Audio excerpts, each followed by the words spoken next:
জন্ম থেকে মুক ও বধির, ইশারাতেই চলে কথা বোঝানোর কাজ। আর তা নিয়ে জীবনের সব থেকে বড় পরীক্ষা মাধ্যমিক পরীক্ষা দিলেন বালুরঘাটের পূজা সিং।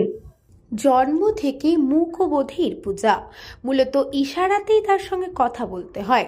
কিন্তু সেই মেয়ে জীবনের প্রথম বড় পরীক্ষা দিচ্ছে এবছর। বালুরঘাট খাদিমপুর গার্লস হাই স্কুলের মাধ্যমিক পরীক্ষার্থী পূজা সিং। মাত্র 1 বছর বয়সে তার বাবা গায়ে আগুন লেগে মারা যান। বাবা মারা যাওয়ার কয়েক বছর পরেই মায়ের সঙ্গে যোগাযোগ বিচ্ছিন্ন হয় পূজার। ছোটবেলাতেই আবার হৃৎপিণ্ডে ছেদও ধরা পড়ে। দুর্গাপুর থেকে তার অস্ত্রোপচার হয়েছে। মাধ্যমিক দেওয়ার যোগ্যতা অর্জনে তার জীবনের লড়াই দেখে অবাক প্রতিবেশী থেকে শুরু করে স্কুলের শিক্ষিকারা। মূক ও বধির পূজার বয়স মাত্র 16 বছর, কিন্তু জীবনের মূল মন্ত্র সে এই বয়সেই বুঝে গিয়েছে। কোনো অজুহাত নয়, পড়াশোনা তাকে করতেই হবে। তার অক্ষমতাকে হেলায় উড়িয়ে এসে এবছরে মাধ্যমিক পরীক্ষার্থী। পূজার বাড়ি বালুরঘাটের খাদিমপুর বৈদ্যনাথ পাড়ায়। ইতিমধ্যেই বালুরঘাট হাই স্কুলে বাংলা ও ইংরেজি পরীক্ষা হয়ে গিয়েছে তার। সে ইশারাতেই জানিয়ে দিল তার পরীক্ষা খুব ভালো হয়েছে। তার বাবা অরুণ সিং প্রায় 15 বছর আগে গায়ে আগুন লেগে মারা গিয়েছে। তিনি আগে রিক্সা চালাতেন, তখনও অভাবের সংসার ছিল, তবুও কোনো মতে দিন কাটছিল। বাবা মারা যাওয়ার পরে মায়ের সঙ্গে সম্পর্ক ছিন্ন হয়। মায়ের সঙ্গে প্রায় 10 বছর আগে তার যোগাযোগ বিচ্ছিন্ন হয়েছে। মায়ের সঙ্গে দেখা পর্যন্ত হয় না। সেই ছোটবেলা থেকেই দিদার কাছেই মানুষ পূজা। দিদার বাড়ি থেকেই তার পড়াশোনা।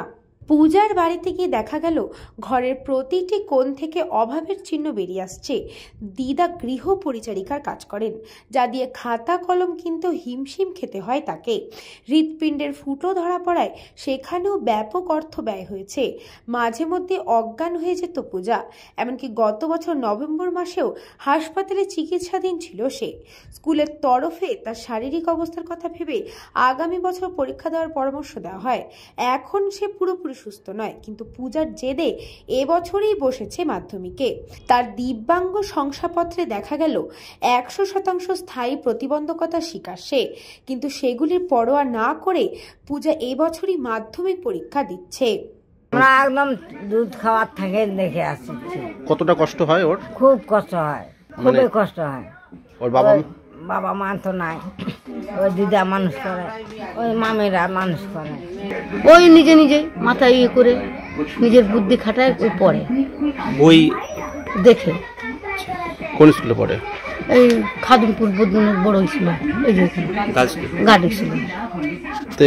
ও কবে থেকে এরকম অবস্থা? ছোট থাকে। তো কিভাবে পড়াশোনা করে?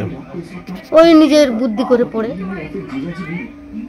যখন পারে না তখন মাথা ঠুকে দেয়, তখন মাথার মধ্যে বুদ্ধি নিয়ে আবার লেখে। কোনো টিউশন মাস্টার টাস্টার দেওয়া আছে? না, পয়সার জন্য আমি দিতে পারছি না। কিছুই পারতো না, মানে একদম কিছু বলতে কিছুই, নিজের নামটুকু লেখার ও লিখতে পারতো না।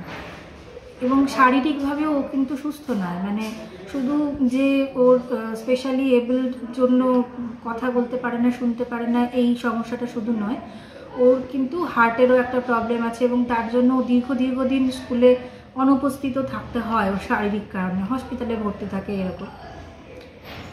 সেই মেয়েটিকে আমি বলবো, মেয়েটির নিজের ইচ্ছা শক্তি, জোর, আর আমাদের দিদিমণিদের এই ক্লাসের সীমিত সময়ের মধ্যে অন্যান্য ছাত্রীদের সঙ্গেও ওকে যতটুকু পারা যায় ততটুকু সাহায্য করার যে চেষ্টা, এই দুটোতে ও আজকে মাধ্যমিক পরীক্ষাটা দেওয়ার মতন যোগ্যতার জায়গায় আসতে পেরেছে। খুব যে ভালো পড়াশোনায় আমরা ওকে তৈরি করতে পেরেছি সেটা আমরা বলবো না, তার কারণ আমরা কেউ এই ধরনের বাচ্চাদেরকে কিভাবে কমিউনিকেট করতে হয়, কিভাবে তাদের সাথে সাইন ল্যাঙ্গুয়েজে কথা বলতে হয়, বা তাদের কাছে কিভাবে পড়াশোনাগুলো পৌঁছাতে হয় অন্যরকমভাবে, সে ব্যাপারে আমাদের বিদ্যালয়ের একজন দিদিমণিও কিন্তু ট্রেনিং প্রাপ্ত নন। কোনো স্পেশাল এডুকেটর আমরা স্কুলে এখনো পর্যন্ত পাইনি। এবার এই সমস্যাটার জন্য ওর সাথে সেভাবে কমিউনিকেট করা সম্ভব হয় না। আমাদের মানে যেটুকু আমরা নিজেরা ইনোভেটিভ ওয়েতে যেটুকু নিজেরা পারছি এবং ক্লাসের এতগুলো বাচ্চার মাঝখানে যতটুকু সময় ওকে দিতে পারছি, সেটুকু দিয়ে আমরা যতটুকু পারা যায় ওকে সাহায্য করার চেষ্টা করেছি। আর মেয়েটির নিজের ইচ্ছা শক্তি, জোর প্রচুর। ও স্কুলে সুস্থ থাকলে আর কি, ও স্কুলে আসে, রেগুলার আসে, স্কুল খুব একটা বাদ দেওয়ার চেষ্টা করে না। আর শিখতেও চায়, পরীক্ষায় বসতে চায়। ব্যুরো রিপোর্ট, নিউজ বঙ্গ টাইম।